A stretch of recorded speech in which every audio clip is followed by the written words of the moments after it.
नमस्कार दोस्तों, take update में आपका फिर से स्वागत है। आज मैं आपको इस वीडियो में जानने जा रहा हूँ कि सीआरपीएफ के द्वारा कुछ वैकेंसी आई है उसके बारे में क्या डिटेल्स है, कैसे है, क्या वर्णन है। बहुत अच्छी बम्पर वैकेंसी आई है सीआरपीएफ के द्वारा। तो इस वैकेंसी का जो ओपनिंग डेट है वो 20 जुलाई से शुरू होने वाला है। आप यहाँ पे देख सकते हैं 20 जुलाई को डेट दिया हुआ है। और जो एंडिंग डेट है वो आपको 31 अगस्त तक चलेगा, यानी कि एक माह से ज़्यादा का टाइम दिया गया है। रिटर्न एग्जामिनेशन दिसंबर में डेट दिया गया है 20 तारीख को।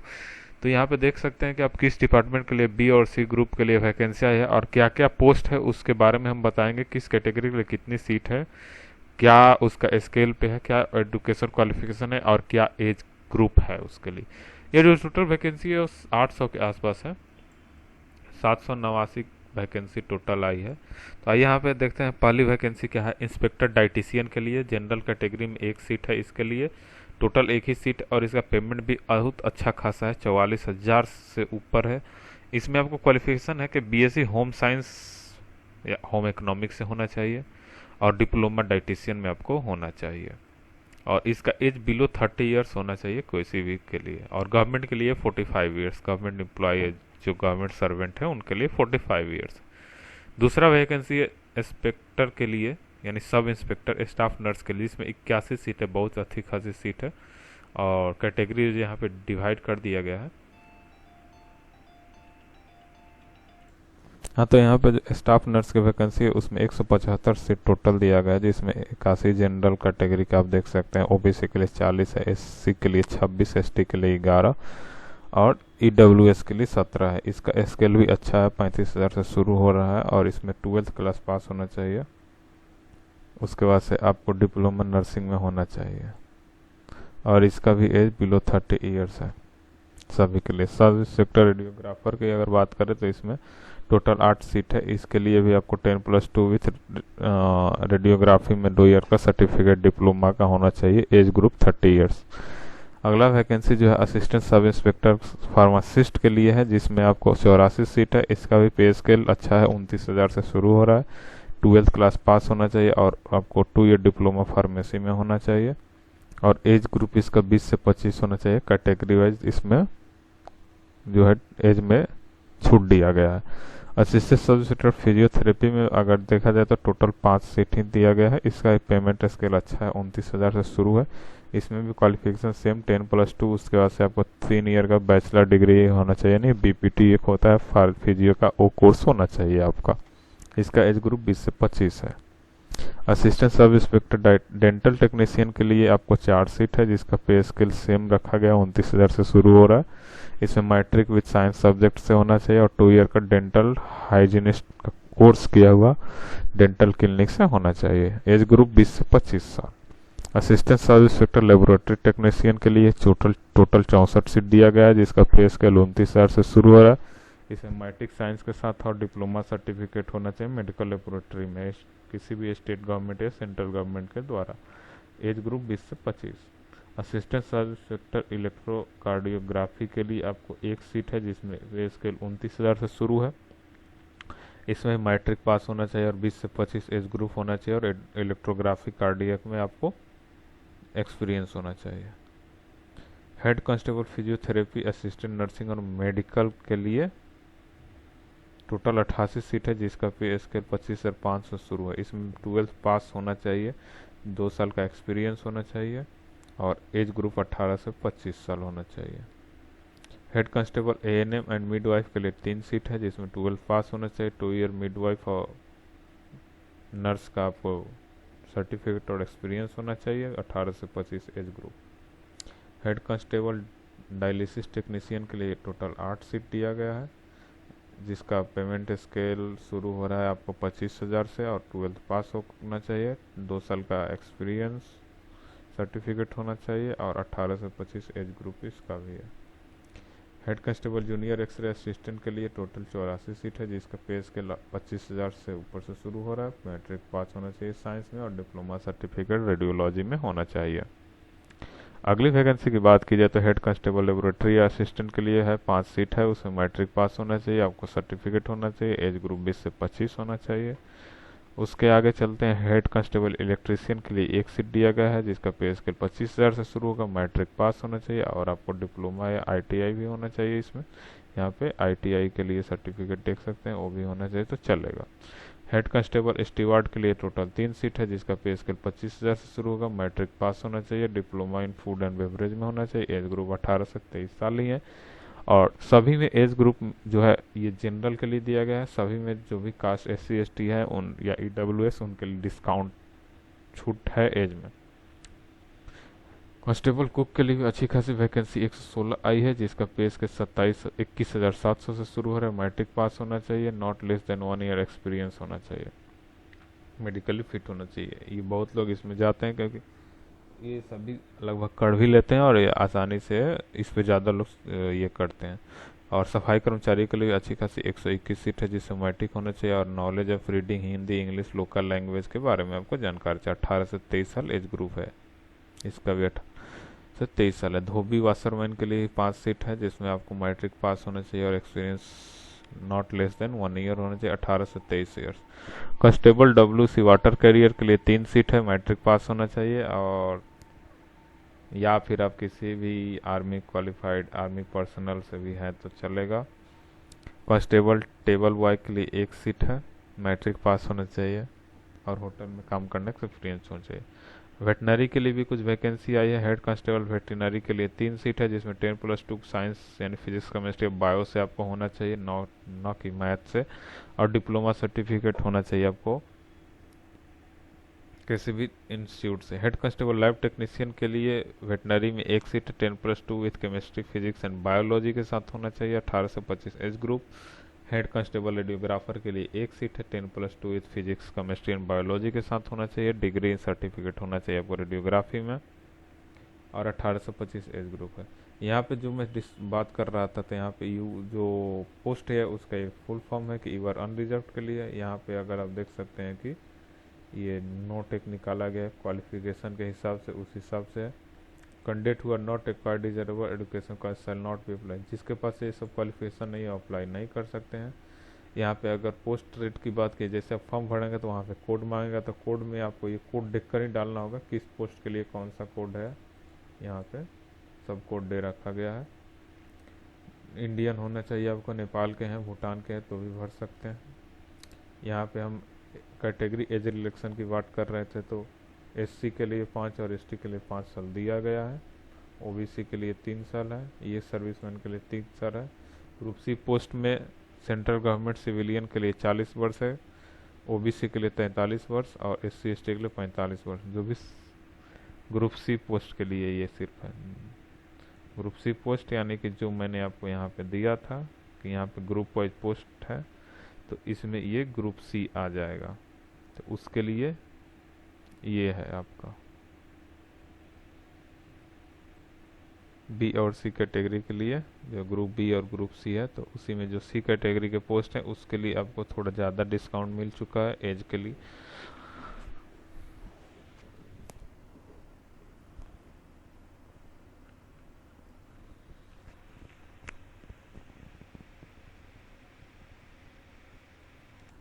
फिजिकल फिटनेस की बात कर ली जाए, यहाँ पे हाइट की बात कर ली तो मेल कैंडिडेट के लिए जो भी है अनरिजर्व EWS SC और OBC के लिए 170 है, फीमेल में 157। चेस्ट के लिए 80 और 5 होना चाहिए, मिनिमम 80 फुला करके 5 और फीमेल के लिए नहीं होगा।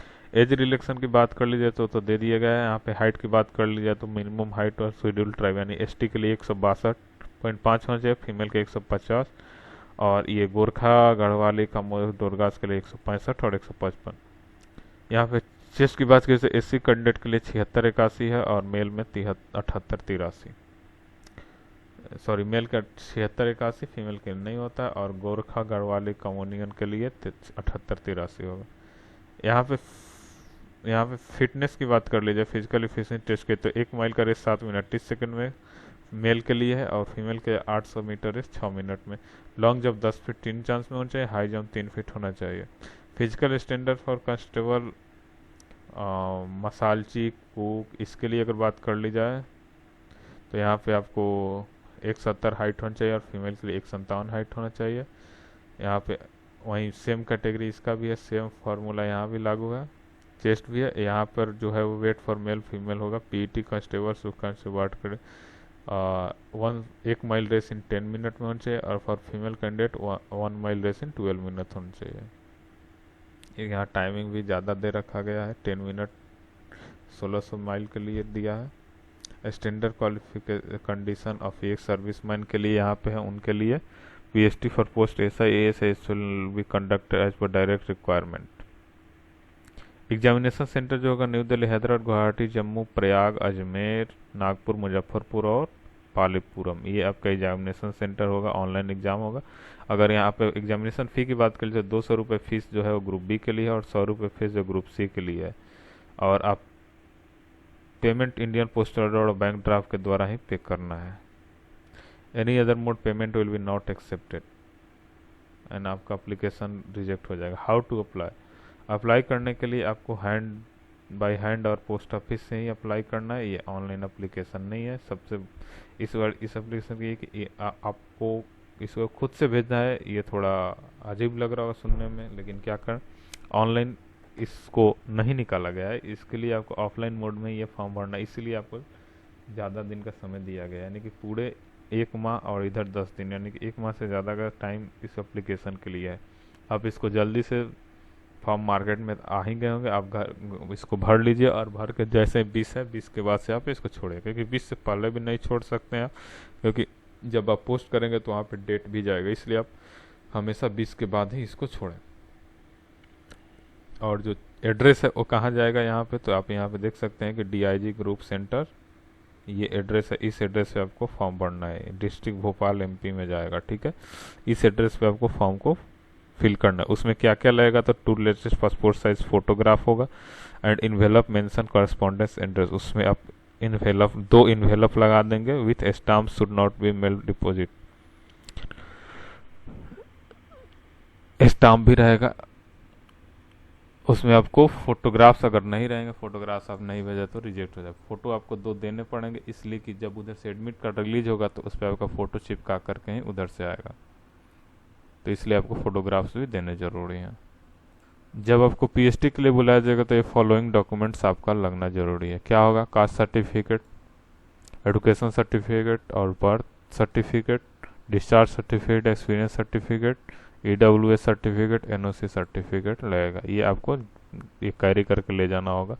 रिटन एग्जामिनेशन जो होगा वो 50 मार्क्स का होगा, जिसमें general knowledge, reasoning, general awareness, numeric aptitude और इंग्लिश हिंदी कॉरेस्पॉन्डेंस रहेगा। उसके बाद से आपका पार्ट बी में 50 होगा। 50 क्वेश्चन, एक प्रत्येक क्वेश्चन के लिए 1 नंबर में 50 मार्क्स होगा, यानी कि unreserve 50% total marks, SC ST के लिए 45% टोटल मार्क्स के पासिंग मार्क्स पोस्ट मार्क्स है। For the post of constable के लिए आपको एससी एसटी कैंडिडेट को 40% मार्क्स लाना जरूरी है, और रिजर्व के लिए 35% मार्क्स लाना। मल्टीपल चॉइस क्वेश्चन होगा, हिंदी और इंग्लिश लैंग्वेज में ये होगा। ट्रेड टेस्ट और स्क्रीन डॉक्यूमेंट के हिसाब से भी आपको मार्क्स यहाँ पे मिलेंगे। जैसे आपको एक्सपीरियंस है तो अगर 5 ईयर्स एक्सपीरियंस तो 5 मार्क्स, 4 ईयर्स के 4 मार्क्स, 3 ईयर्स के 3 मार्क्स, 2 ईयर के लिए 2 marks, at least 1 year respective trademark के लिए 1 मार्क्स। यानी कि यहाँ पे आप यहाँ से 20 मार्क्स कलेक्ट कर सकते हैं। आपका अगर ज़्यादा एक्सपीरियंस हो तो आपको ज़्यादा मार्क्स भी मिलेंगे। नॉलेज अबाउट टूल इक्विपमेंट अगर है तो 5 मार्क्स उसके मिल जाएंगे। एक्सपीरियंस के ऐसे ही 5 जुड़ेंगे, और फिर उसके लेफ्टर के 5 जुड़ जाएंगे। कितने साल का एक्सपीरियंस है उसके लिए 5 जुड़ेंगे। और प्रैक्टिकल टेस्ट जो कंडक्ट होगा उसमें आपको 10 मार्क्स वहाँ से मिल जाएंगे। इसके लिए भी आपको 10 मार्क्स आउट ऑफ 20 आना चाहिए अनरिजर्व के लिए, और SC ST के लिए OBC के लिए 9 मार्क्स 20 में आना चाहिए। और रैंक ऑफ कांस्टेबल पोस्ट के लिए अनरिजर्व के लिए 8 मार्क्स आना चाहिए, और SC ST के लिए 20 में से 7 आना चाहिए। ये जो है फॉर्म है, इस फॉर्म को ही फिल करके भेजना है। यहाँ पे आप देख सकते हैं कि सारी चीज़ें आपको ब्लॉक लेटर में भरनी है। किस पोस्ट के लिए भर रहे हैं, एग्जामिनेशन सेंटर 2 चूज करने हैं, आपका नाम, father name, mother name, date of birth, gender, mobile number, email ID, category, religion, government deploy है या नहीं, मैरिटल स्टेटस क्या है, आप कहाँ से है, आपका चेस्ट का यहाँ पे क्या मेजरमेंट है और देना है, नीचे में लिखना है। हाई रिलेक्शन मतलब हाइट में आप छूट चाहते हैं, अगर हाँ आप छूट के अंदर आते हैं ठीक है, नहीं आते हैं तो नो लिखना है। और किस आधार पे आप छूट लेना चाहते हैं वो लिखना है। ठीक है, यहाँ पे EX सर्विस मैंने तो वो लिखना है, अगर है तो आपका date of joining, date of discharge और सर्विस नंबर जो है वो लिखना है।